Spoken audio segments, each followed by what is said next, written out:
morning to you all. Today I will be dealing with the theoretical understandings of human rights.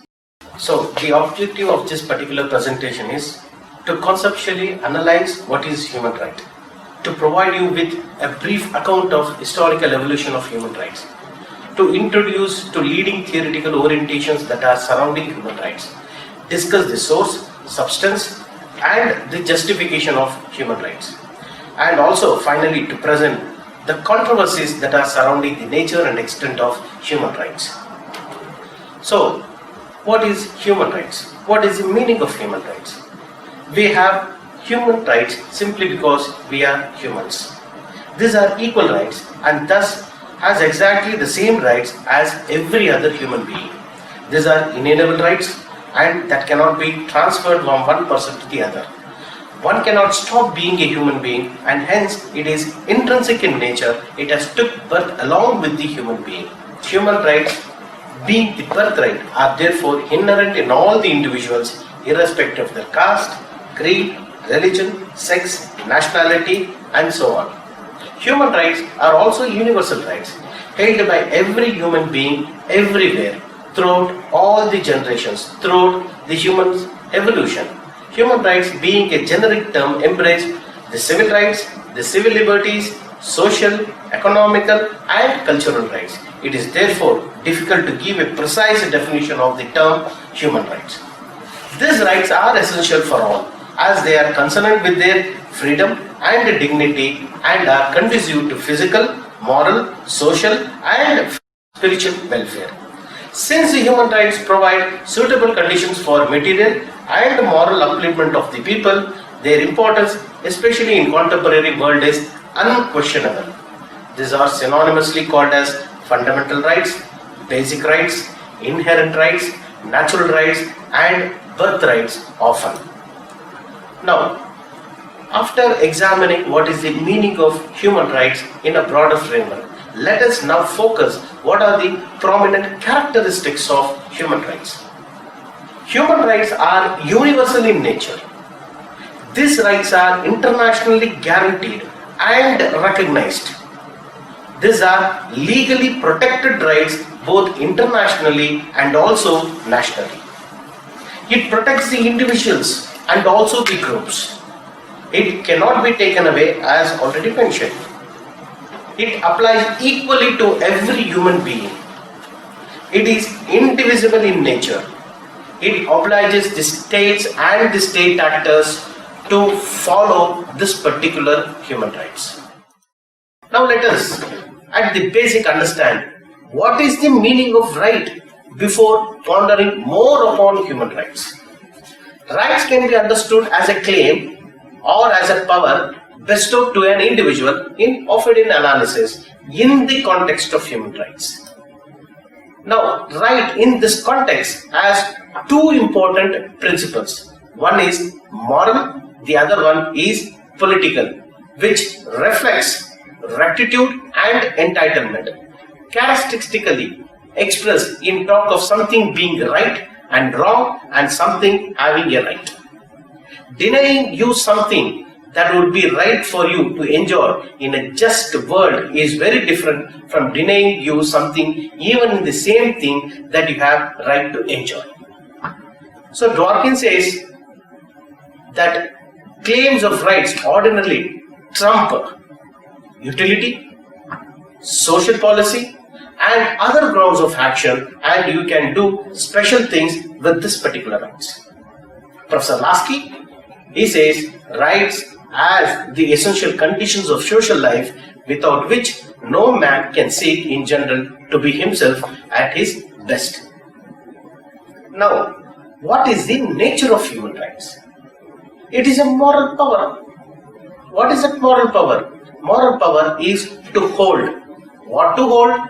It is rights to life, right to nationality, right to own property, right to rest and right to leisure.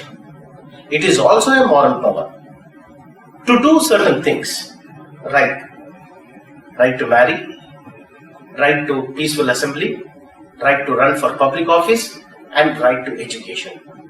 It also means right to omit, that is freedom from torture and cruelty, inhuman or degrading punishments, freedom from arbitrary arrest, freedom from detention or exile, and finally, this moral power also means to extract something, that is equal protection of law, equal access to public service, and equal pay for equal work.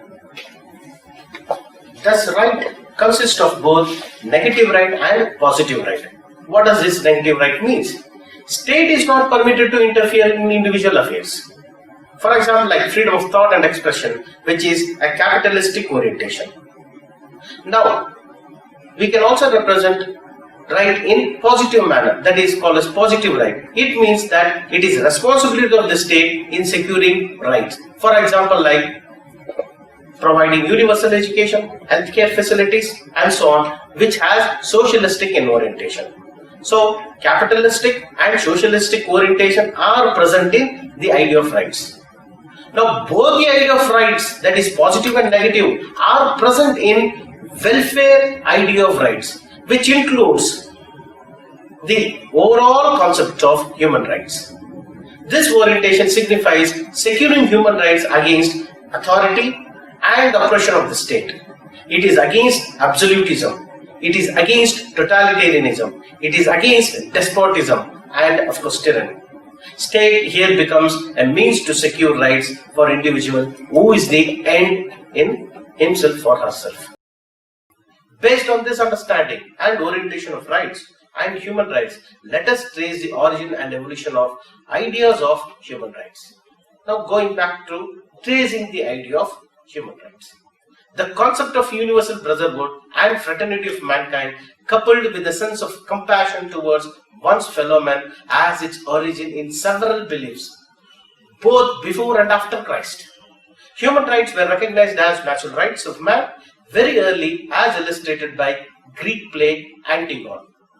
Now, in this play, Sophocles describes the Antigone's brother while he was rebelling against the king, and he was killed, and his burial was prohibited by the king Cron. In defense of that particular order of the king, Antigone buried her brother. When she was arrested for violating the order, she pleaded that she acted in accordance with immutable, unwritten laws of heaven, which even the king could not override. So, the element of idea of human right is present in that particular play. Traces of idea of human rights were also present in Babylonian laws, Assyrian laws, Hittite laws, and in all other major religions of the world. In philosophy, the notion of natural rights of man was contributed by Stoic philosophers. They first developed the idea of natural law theory, and by virtue of it, they explain the nature of human rights. That is, rights which every human being possesses by virtue of being a human. Plato was one of such earliest writers to advocate a universal standard on ethical conduct. The Republic proposed the idea of universal truth, that all must be recognized and people were to work for common good. Next, Aristotle wrote in Politics that justice, virtues, and rights change in accordance with the polity. Further distinguished Hellenists, that is the Greeks, from barbarians. Aristotle's famous definition of man as a zoon politikon, that is a political animal, held that truly human life was possible only in polis or the Greek city-states. Sophocles was one of the first to promote the idea of freedom of expression against the state. Stoics employed the ethical concept of natural law to refer to a higher order of law that corresponds to the nature and which was to serve as the standard for laws of civil society and the government. Then comes Cicero, a Roman statesman, laid down the foundations of natural law and human rights in his work De Laus. Cicero believed that there should be a universal rights law that would transcend customary and civil laws. Christianity, especially Saint Thomas Aquinas, rooted this particular idea of natural law further in divine law, which was revealed to man through his God-given reason. Similar rights were secured to the Romans by Jus Civile, Thus, in the Greek and Roman natural law doctrines of Stoicism, the school of philosophy founded by Zeno and Cittam, which held that universal force pervades all creation, that human conduct should therefore be judged according to law of nature that prevailed. Roman jurist Ulpian, natural law was that which nature and states assure to all human beings. This meant that foreigners are requested to be dealing in the same way as one deals with its own compatriot. It also implied conducting of wars in a civilized fashion. Next, the Greek city-states gave equal freedom of speech, which should be noted. Equality before law, again to be noted. It also gave right to vote, right to be elected to public office, right to trade, and right to access to justice to all their citizens. Declaration of religious tolerance on egalitarian basis also can be found in the Indian emperor edicts, that is Ashoka the Great as well, which emphasized the importance of tolerance in public policy by the government. And also the slaughter and capture of prisoners of war was also condemned by Ashoka. Edward Rubin argues that in his article later that rethinking human rights, that interplay between Christianity and feudalism, led to the idea of human rights being possessing of natural rights in their pre-social state, rights which stem from their mere identity as human beings and not from any positive law. Rubin argues that feudalism generated the idea of personal rights, claims that a person could assert or entitlements that he possessed. Christianity also, to its part, contributed the idea of natural law and also of pre-social era of human history, which the legal rights did not exist and only natural law prevailed. Based on this understanding and orientation of rights, origin, nature, history, and substance of human rights, now let us examine the theoretical basis. Can it be best understood through philosophical and also through pragmatic approach? The philosophical or the theoretical approach has been characterized as theories to explain the rights of man. The other is characterized as pragmatic approach in modern political discourse. The first and foremost powerful theory that contributes immensely to the concept of human rights is none other than the theory of natural rights. What is this theory of natural rights? Natural rights are derived from natural law. Humans possess these rights because of very fact that he or she is a human, a whole, a master of itself and of its act by natural law. D.D. Raphael rightly observes that the rights are rights against other people and the duties are duties on the other people. Thus, a system of natural law, a system of duties which all men have to others is at the same time a system of rights which all men have against others. So, in this context, natural law means it is inalienable, it is absolute and non-negotiable, it is also pre-social.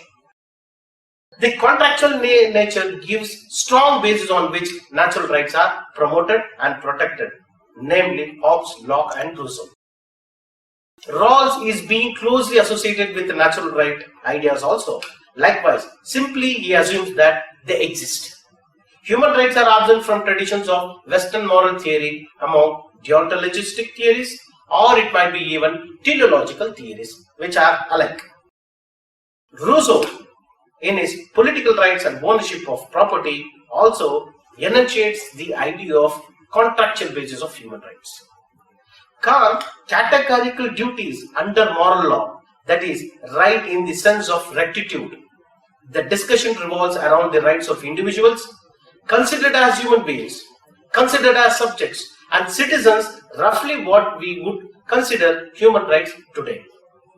Yet, even as a systematic philosopher, as Kant assumes, rather than argues for existence of this particular set of rights. Human rights as what John Rawls calls a political conception of justice, rather than a comprehensive religious, philosophical or moral doctrine. Now it becomes pertinent to understand how natural rights flows from natural law, for which we will take the understanding of John Locke in this particular regard.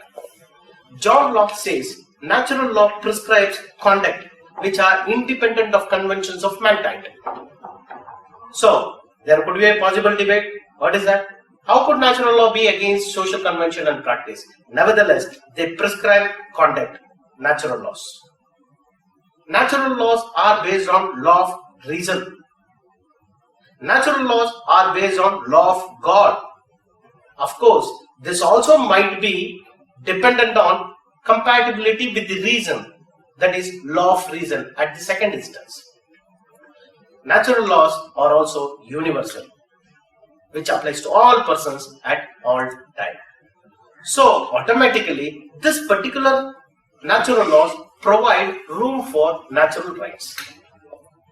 God has created us, that is the natural law, in accordance with which we should live our life with intention so as to live.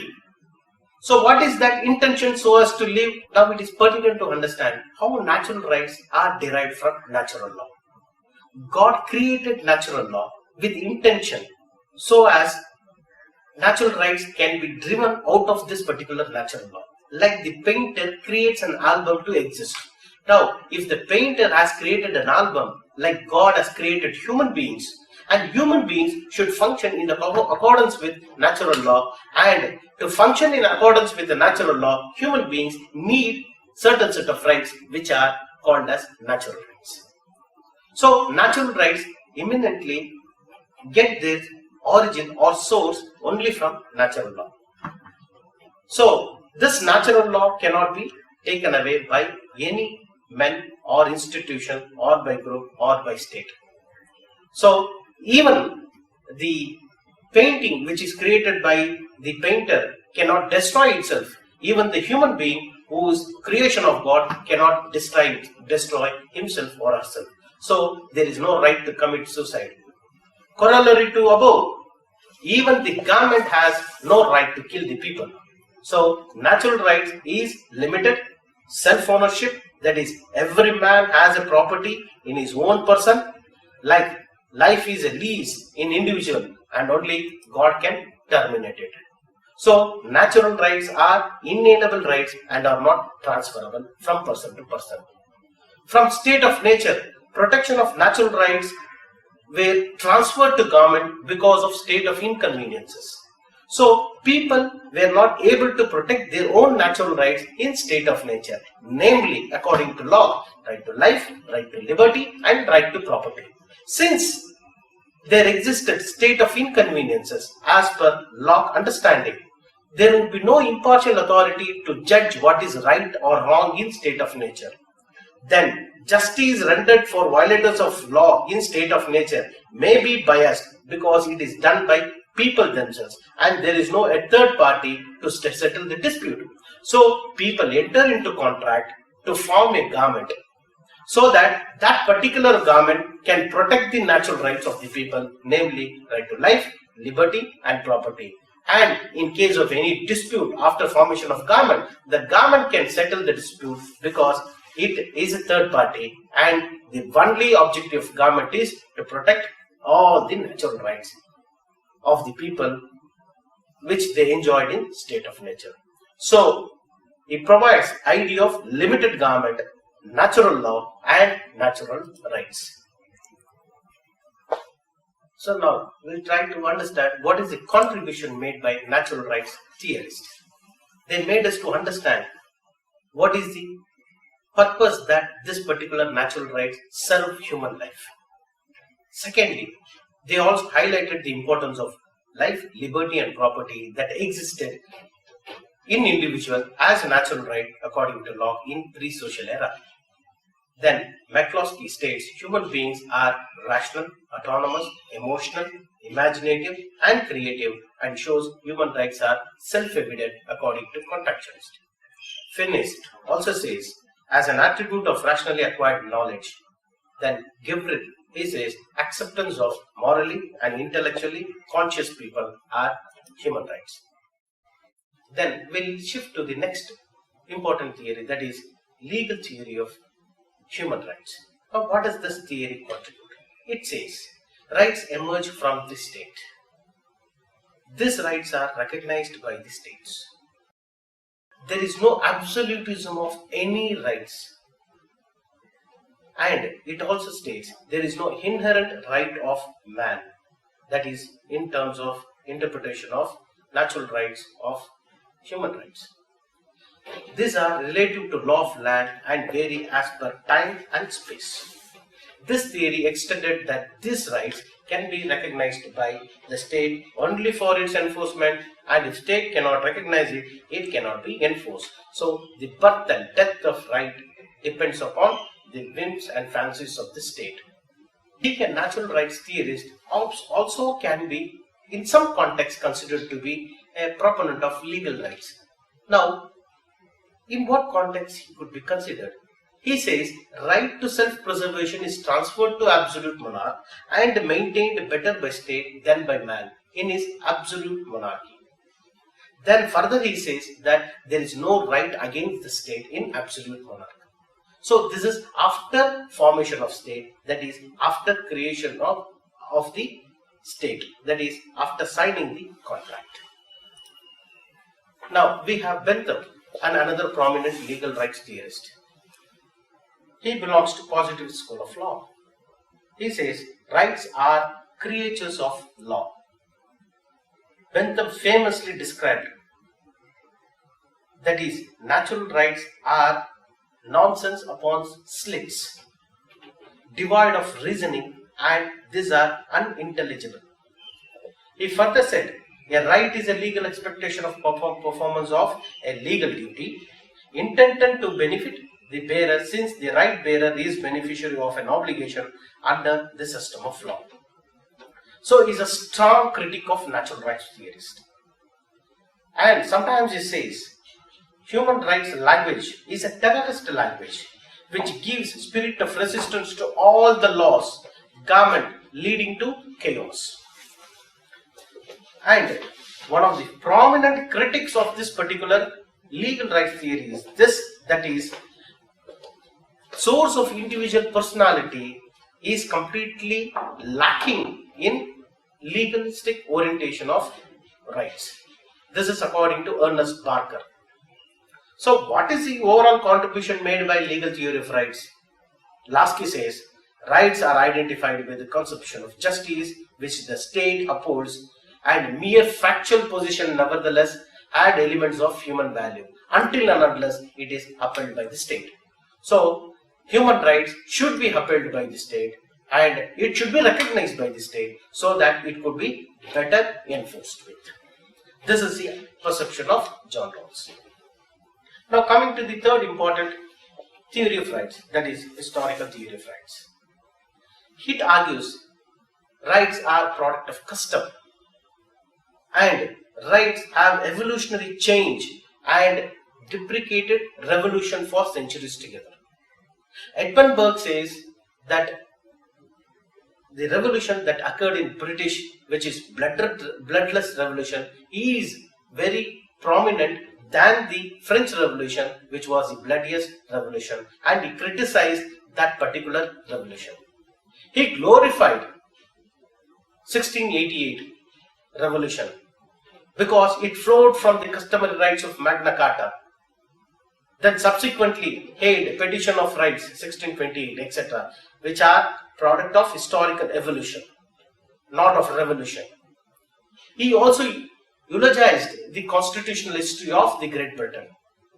In this regard, Richard's comment in this context is very relevant.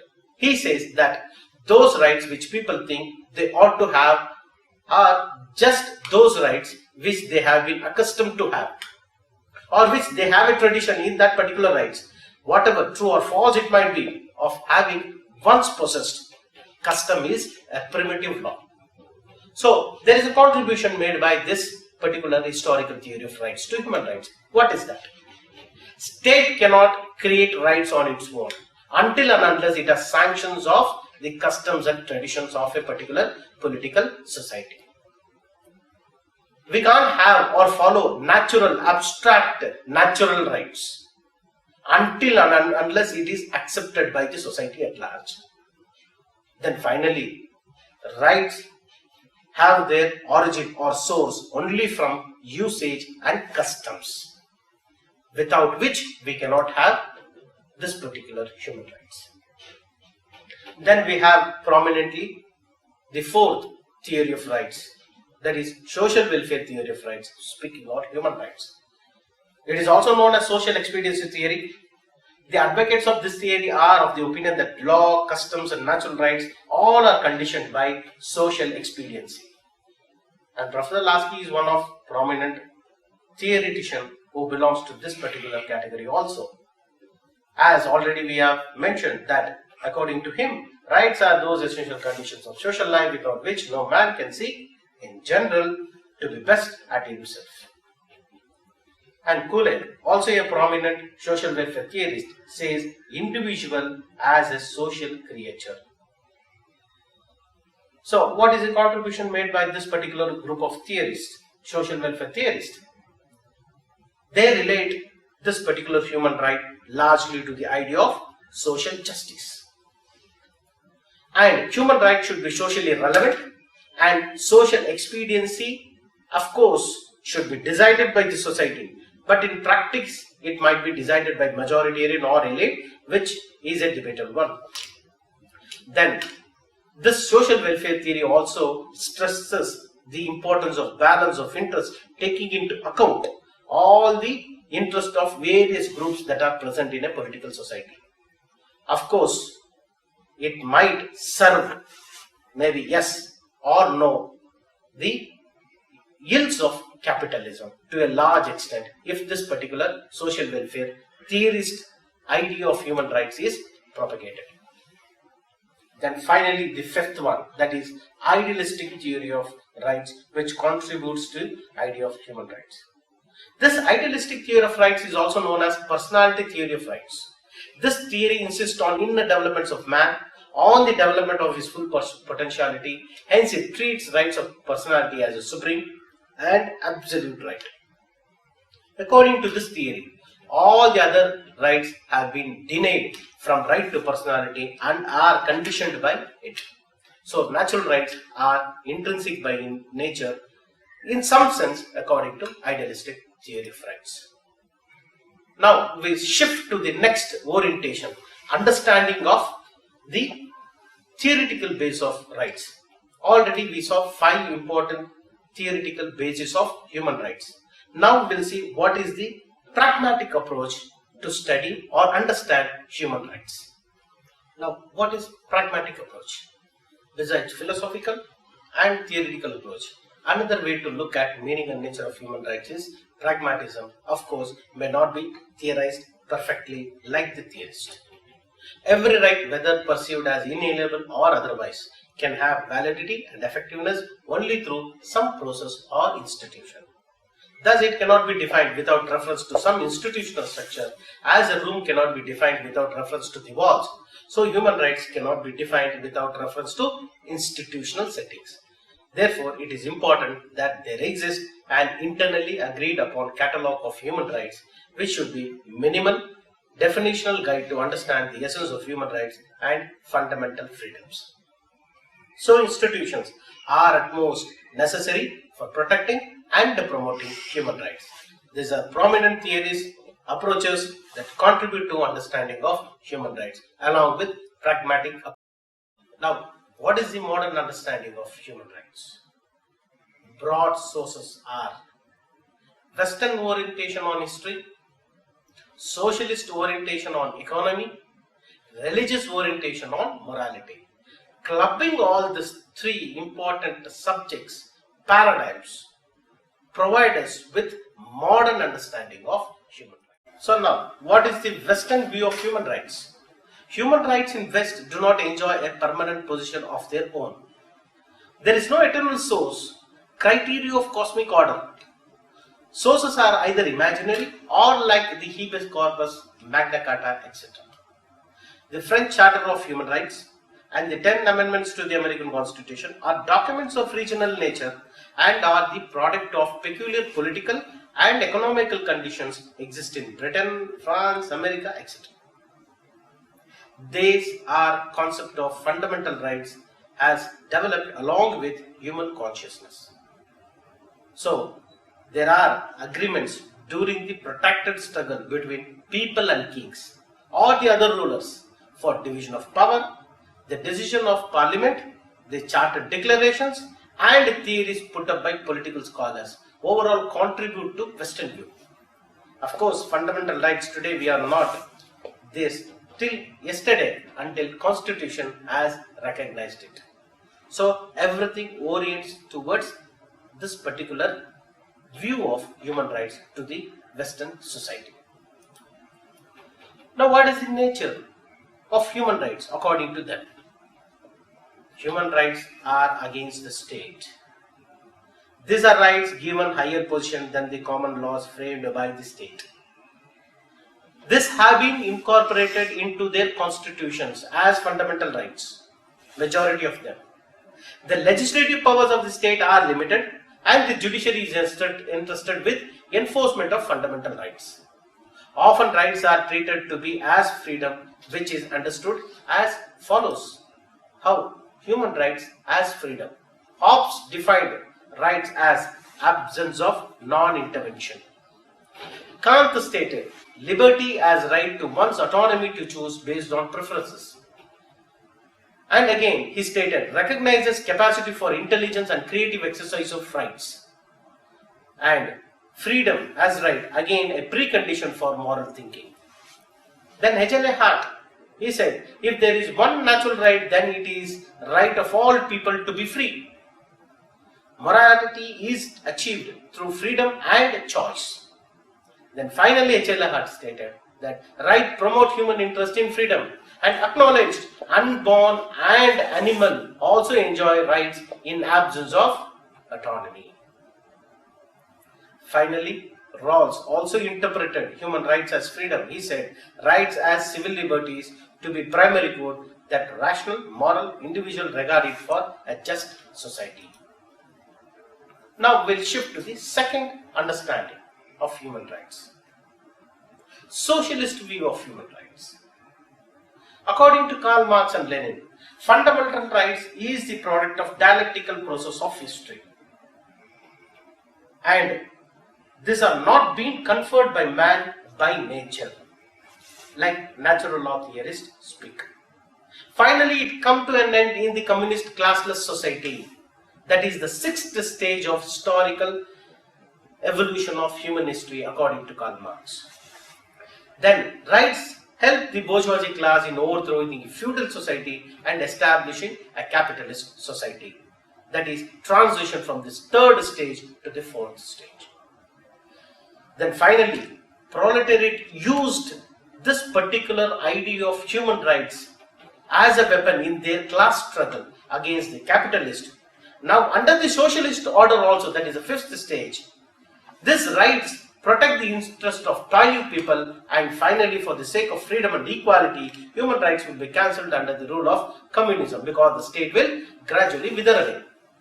According to this particular philosophy of socialism, these rights are neither natural nor essential part of man's person, nor are the impersonable. They are part of general lawful ladder.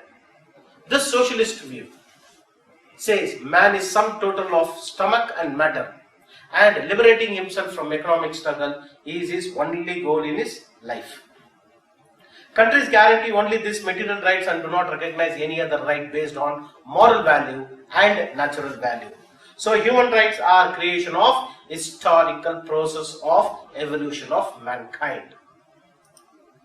So now we'll shift to the third view.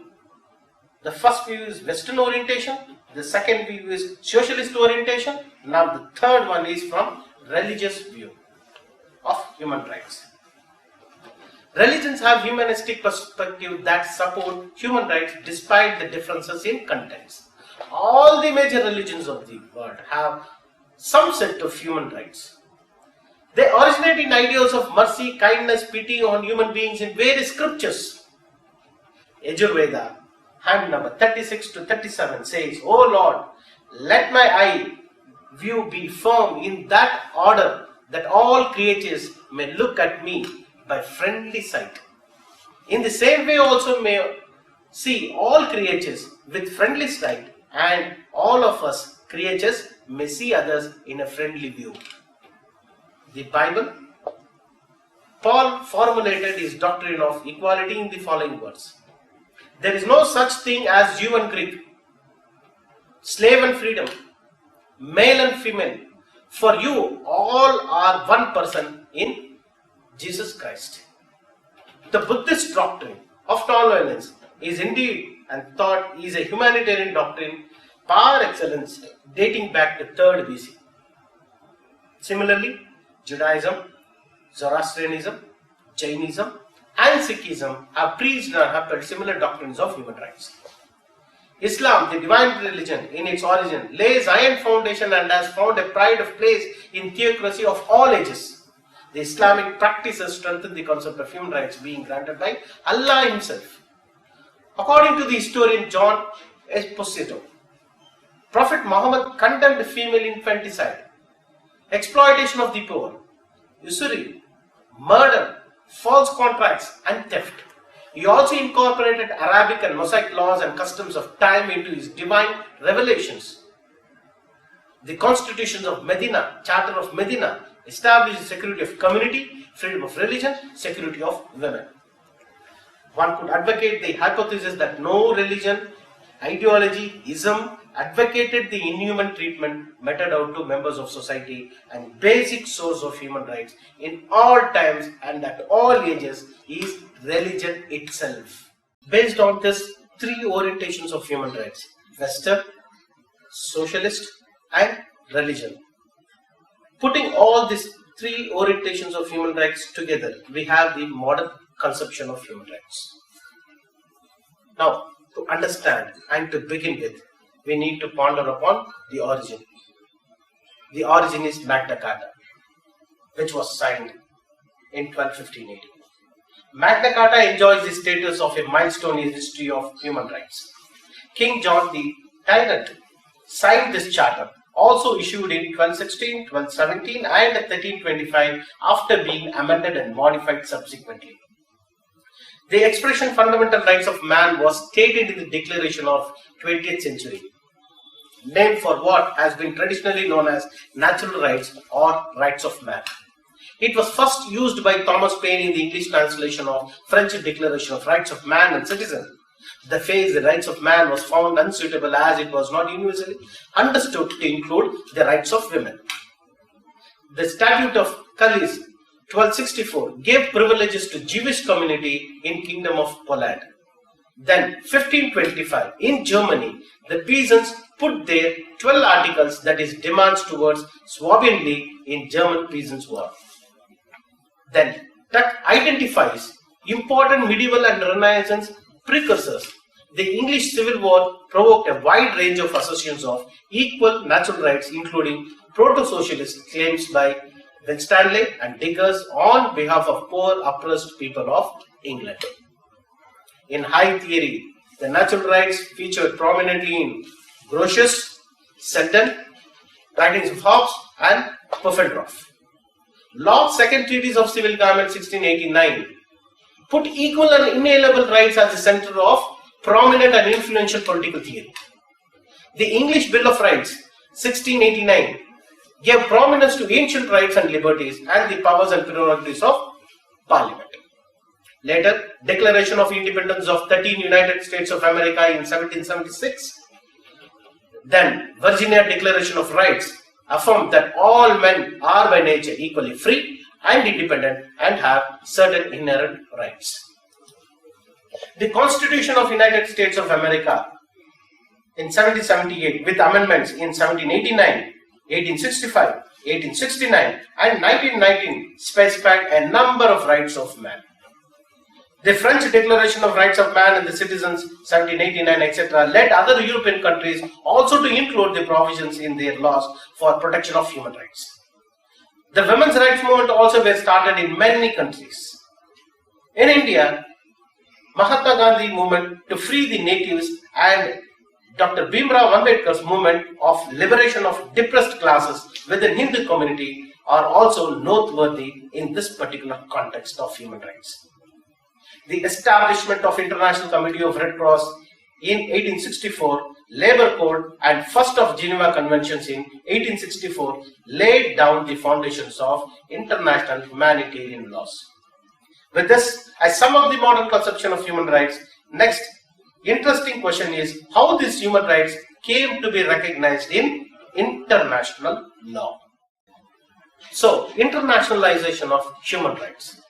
Human rights could be protected by international law in addition to municipal law, developed slowly mainly because the doctrine of absolute state sovereignty which came into being in late 19th and earlier 20th centuries. 19th century working class suggests dominant understandings of human rights have evolved primarily through new groups demanding full political recognition of their equal humanity by creating right-based remedies to the distinctive standards threats. The 20th century saw notable progress in recognizing and responding to discrimination against women and racial and ethnic minorities. Human rights were considered to be inappropriate for regulation of international law, but adoption of slavery conventions of 1926 and establishment in 1919 of International Labour Organization were exceptions to this particular orientation. The Covenant of League of Nations was silent on this. Traditional approach in international law again came in 1940s in midst of extreme human rights abuses in war-torn Europe during World War II. Shocking crimes of humanity were committed and there was a total suppression of fundamental human rights. Nazi leaders of Germany established a regime of complete lawlessness and tyranny, negated human values and human dignity. Restoration of freedom to the common masses is one of the essential conditions for establishment of international peace and security then. Violation of human rights was considered as source of international conflict and protection of human rights was regarded as necessary for international peace. During then, Roosevelt on January 6, 1941 speech became a milestone in recognition of human rights in international arena, which came to be known as 4 freedoms. Freedom of speech, freedom of religion, freedom from want, and freedom from fear. He declared further that freedom means the supremacy of human rights everywhere. Our support goes to those who struggle to gain these rights or keep them, provided great impetus for promoting and protecting human rights was given. So, efforts manifested in forming of world body called as United Nations. Now, United Nations, an international organization, was established in 1945 to protect and promote world peace. United Nations tries to establish an international Bill of Rights, but it could not. However, Charter contains provisions for promotion and protection of human rights and fundamental freedoms in its preamble, along with respect for human rights and freedom for all without distinction as to race, sex, language, religion, as laid down under the Article 55 of United Nations Charter. Later, the General Assembly on December 10, 1948, through a resolution adopted an International Bill of Human Rights known as Universal Declaration of Human Rights, or UDHR in short form. The resolution was adopted without dissent by 40 votes, with 8 states abstaining from voting. The declaration consisted of 30 articles besides a preamble. Never mind, declaration narrates that inherent dignity and of equal and inalienable right of all members of human family is the foundation of freedom, is the foundation of justice and peace in the world, which needs to be recognized. The following 8 states abstained: Belarus, Czechoslovakia, Poland, Saudi Arabia, Ukraine, USSR, Union of South Africa and Yugoslavia. While the representative Soviet bloc abstained because of disagreement over the narrow treatment of economic and social rights. The South Africa delegate abstained because, as she argued, these matters were solely within domestic jurisdiction of their nation. Article 1 of Declaration says that all human beings are born and equal in dignity and rights. They are endowed with reason and conscience and should act towards one another in spirit of brotherhood. Article 30 says, nothing in this declaration may be interpreted as implying for any state, group or person or any right to engage in any activity or to perform any act aimed at destruction of any of rights and freedoms set forth herein, but were not legally binding on the states. Later, binding legal obligations came into force due to efforts of United Nations as International Covenant on Human Rights. On December 16, 1996, United Nations adopted two covenants, that is, International Covenant on Civil and Political Rights that had 53 articles and is divided into 6 parts, while in Part 1, 2 and 3 has various rights and fundamental freedoms which are enumerated. The other 3 parts are devoted with implementation procedures for effective realization of those rights along with final clauses. And again, we have International Covenant on Economic, Social and Cultural Rights, which has 31 articles which are divided into 5 parts. Part 1 deals with the rights of people of self-determination as provided in Article 1 of the Covenant on Civil and Political Rights and other rights of individuals, which are enumerated in Part 3 of the Covenant. Part 2 of the Covenant laid down the undertakings of the state parties to this particular Covenant, and India ratified and implemented all these covenants, and this came into force in 1979.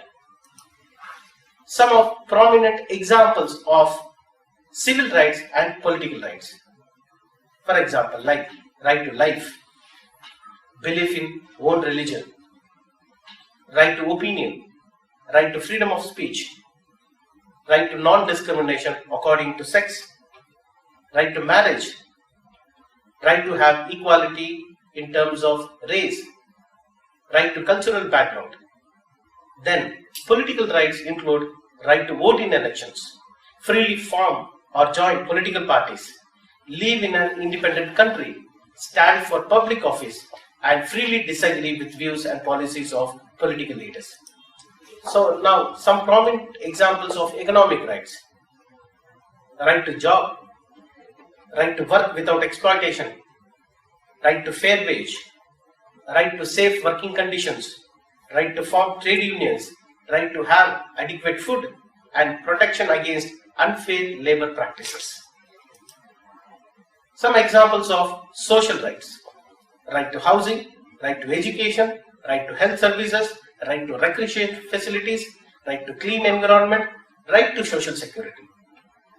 Now, some examples of cultural rights: right to use your own language, develop cultural activities, right to ancestral domain, and develop own kind of schooling.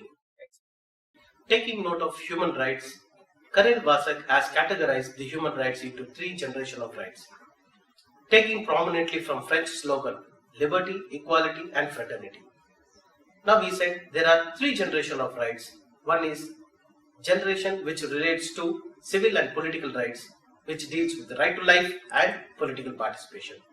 The second one is relating to economic, social and cultural rights, prominently deals with right to subsistence and so on and so forth. Then third generation of rights which leads to solidarity rights, that is right to peace, right to clean and right to clean environment. So this prominent 3 generations of rights have roots in French slogan, namely liberty, equality and fraternity. Now in academic circles we have 4th generation of rights. What is the 4th generation of rights? It says that it is the right of the future generation that they need to have a clean and safe, secure environment, that is the Mother Earth should be left for them, and it is our honest duty that we need to protect such a world or earth for the future generation, which is called as 4th generation of rights in an abstract manner. Now, what is the significance of this orientation? It contributes to affirm the idea that everyone entitled to enjoyment of human rights, whether in time of peace or in times of war. International humanitarian law may be in traditional sense of term be defined as human rights components of law of war. In other words, It also can be said that international humanitarian law is the branch of human rights law which applies in international as well as internal armed conflicts with view to protect the human rights from consequences of war. The major sources of international humanitarian law are the 4 Geneva Conventions in 1949 and 2 1977 protocols additional to these conventions. Notably, Geneva Convention for Amelioration of Condition of Wounded and Sick in Armed Forces in the Field, which was signed on August 12, 1949. Then secondly, Geneva Convention for Amelioration of Condition of Wounded, Sick and Shipwrecked Members of Armed Forces at Sea, signed on August 12, 1949. The third, Geneva Convention related to treatment of prisoners of war, again of August 12, 1949. Then finally, Geneva Convention related to protection of civilian persons in times of war on August 12, 1949. With this, we have 2 protocols additional to Geneva Conventions. Protocol 1 relating to protection of victims of international armed conflict, and secondly, the second protocol deals with protection of victims of non-international armed conflicts. This idea of human rights started to percolate to all the parts of the world, namely Europe and other parts of the world. In Europe, 2 documents compose the initial European Foundation of Human Rights that guarantees the European Convention for Protection of Human Rights and Fundamental Freedom, called as ECHR in short form, and European Social Charter. The former document was drafted by newly formed Council of Europe in 1950 and went into effect in 1953. All members of COE have eventually become party to the treaty. The European Social Charter was adopted in 1961 and subsequently revised in 1996. European Economic European Community held little interest in human rights in its early history of democratic tradition, but however, including the acquis communautaire also meant the European Union was working in field of democratic governance to a certain extent. In Latin American countries, Inter-American Commission on Human Rights, that is IACHR, was created as an institutional mechanism to envisage violations of declaration. Beginning in 1965, the IACHR began allowing individual petitioners to bring cases against members of OAS, but it was not until 1979 that Inter-American Court of Human Rights was founded to adjudicate this particular matters. Southern Cone Market, Mercosur, has also engaged in activities to further democratic governance. It has introduced a protocol of human rights in 2005 and has created institutions to support human rights. Andean community also has supported the protection and expansion of human rights and democracy. Specifically, the Court of Justice of Andean community can hear individual claims to determine if state comply with obligation to respect the rights of certain population groups. In Africa, because of its shorter history, the African Regional Human Rights System, including African Charter on Humans and People's Rights, concluded in 1981, has given rise to less scholarly work on human rights than the other areas, of course. The African Union approved its African Charter on Elections, Governance and Democracy in 2007. The Economic Community of West African States, ECOWAS, adopted in 2001 the Protocol on Democracy and Good Governance. Southern African Development Community, SADC, has discussed human rights standards in almost all key policy documents it has signed. In Asia and Eurasia, Association of Southeast Asian Nations, ASEAN, has created institutions focused on human rights. In 2007, ASEAN signed its first charter promoting to create human rights institutions. Shortly thereafter, ASEAN created its Intergovernmental Commission on Human Rights in 2009.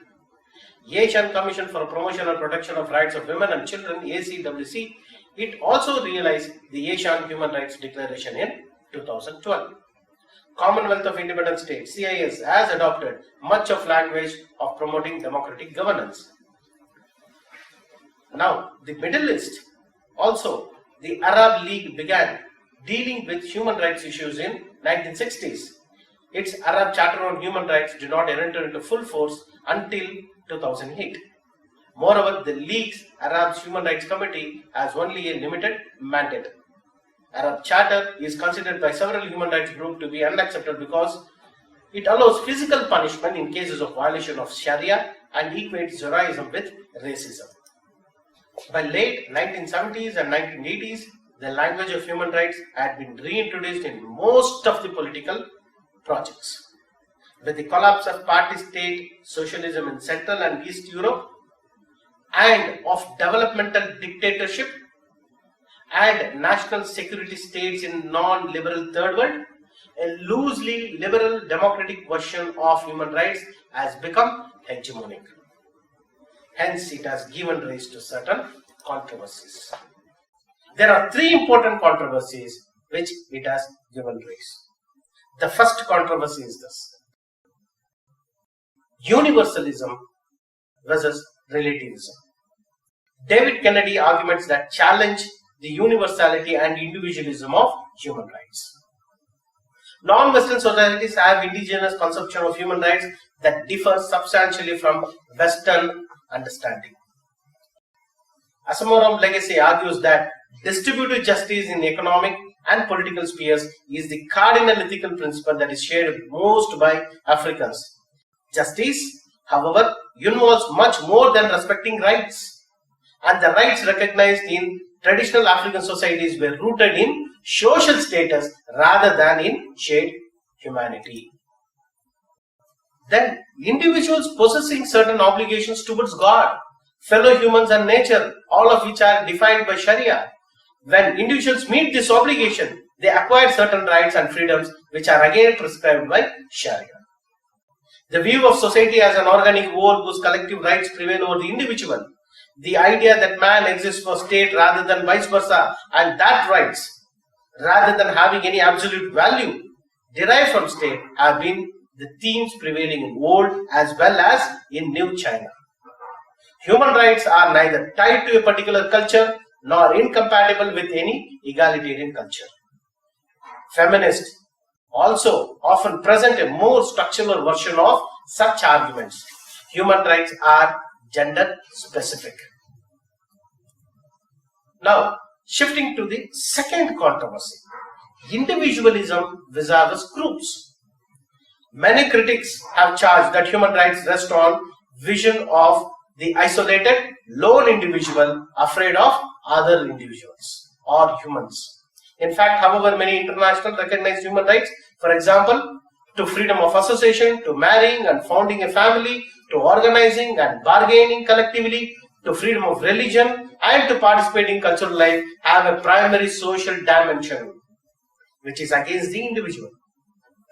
Countries where internationally recognized human rights are most fully implemented, such as like Norway, Netherlands, bear no resemblance to a world of possessive individualism. Strong, attractive, and inclusive communities actually are facilitated by individual human rights. Elements of atomistic individualism, such as the treatment of poor in the United States, rest on the fact that much of the suffering in the world is rooted in group membership, has led to many to advocate establishing new collective human rights.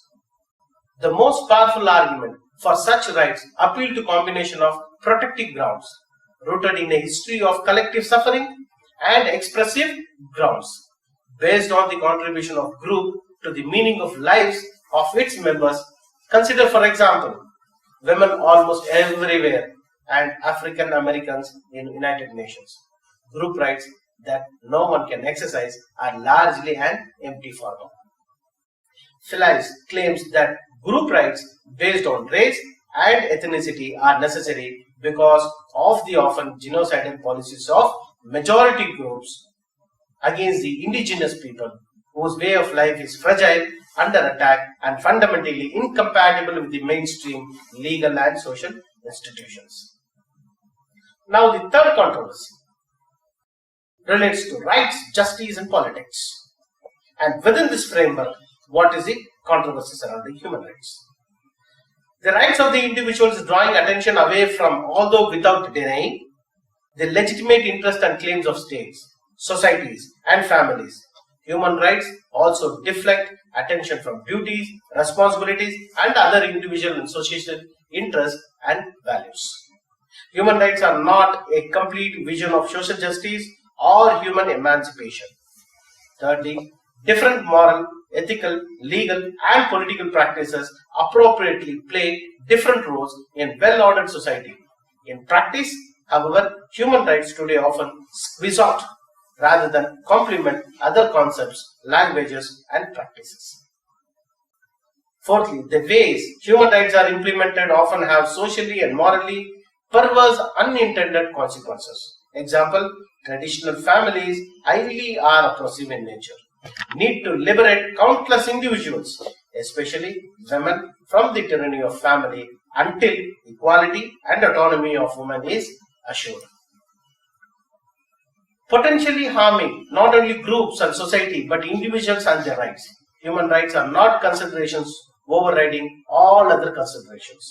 Human rights represent a kind of politics, not a politically neutral humanitarianism. They reshape the contours of rather than eliminate politics. Historically, the claims of families, churches, ruling elites, societies, and states have, at least from the perspective of human rights, have been greatly overemphasized.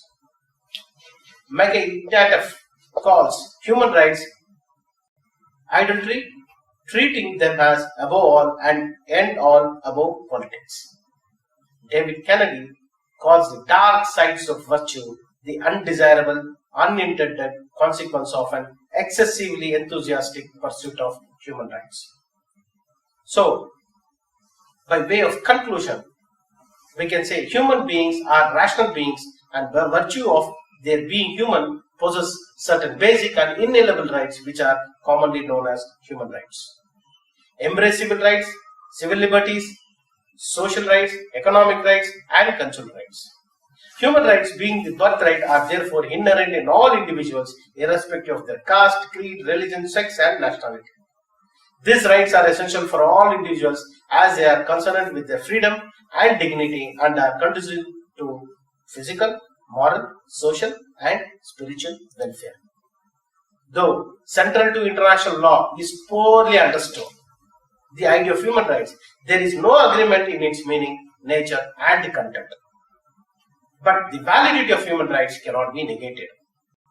It is a concept very much contested not only between East, representing former socialist states, and West, representing liberal democratic states, but also between developed and developing countries at present. So, as a final remark, Henry Shue argues that most rights and all human rights entail three kinds of duties which are attached to human rights. What are those? Not to deprive the right holder of enjoyment of her or his right. To protect against that particular deprivation. Then to aid those whose rights have been violated by the others. So with this presentation, I have provided you with conceptual analysis of what is human right. Then provided you with the historical evolution of human rights. Then introduced you to the theoretical orientations that are surrounding human rights. Then I have discussed the source, substance, and the justification of human rights. Also finally presented to you the present controversies that are surrounding the nature and extent of human rights. Thank you, one and all.